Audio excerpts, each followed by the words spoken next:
द्वापर युग में जब संसार अधर्म की काली छाया में ढका हुआ था, तब भगवान श्री कृष्ण ने धरती पर अवतार लिया। यह अवतार आवश्यक था ताकि दूसरों के भीतर सच्चाई और धर्म की ज्योति जलाई जा सके। भगवान ने भाद्रपद के कृष्ण पक्ष की अष्टमी तिथि को रोहिणी नक्षत्र में आधी रात को जन्म लिया। यह समय केवल एक तिथि का नहीं, बल्कि एक महान संधि का प्रतीक था जो दिव्य बातों को प्रकट करता है।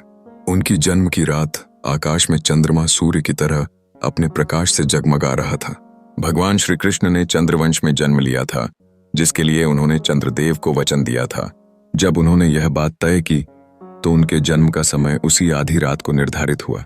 यह समय जो सामान्य लोगों की नींद में डूबा था, वही समय था जब उन्हें धरती पर प्रकाश लाना था।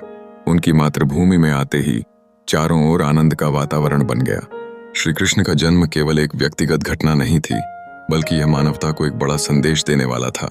जिस समय उन्होंने जन्म लिया, उस समय दुष्ट कंस जैसे व्यक्तियों की सत्ता थी, जो कि अपने उद्देश्यों में असफलताओं का सामना कर रहे थे।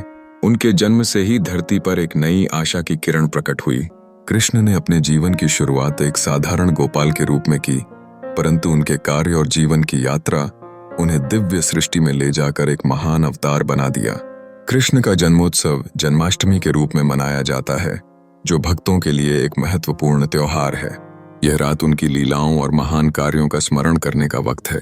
भक्तजन इस दिन उपवास रखते हैं, भजन कीर्तन करते हैं और श्री कृष्ण की अद्भुत लीलाओं के बारे में सुनते हैं। यह रात न केवल भगवान के जन्म का उत्सव है, बल्कि यह उन सभी को जोड़ने का काम भी करता है जो सच्चाई और न्याय के मार्ग पर चलने का संकल्प करते हैं। भगवान श्री कृष्ण का आधी रात को जन्म लेना एक सीधा संकेत है कि सच्चाई और धर्म की विजय हमेशा संभव है। जैसे जैसे हम इस विशेष दिन को मनाते हैं, हमें यह याद रखना चाहिए कि उनके बताए मार्ग पर चलकर हम भी अपने जीवन को सार्थक बना सकते हैं। इसलिए इस जन्माष्टमी पर आइए हम सब मिलकर यह प्रण लें कि हम सच्चाई और धर्म के मार्ग पर चलेंगे, जैसे श्री कृष्ण ने किया।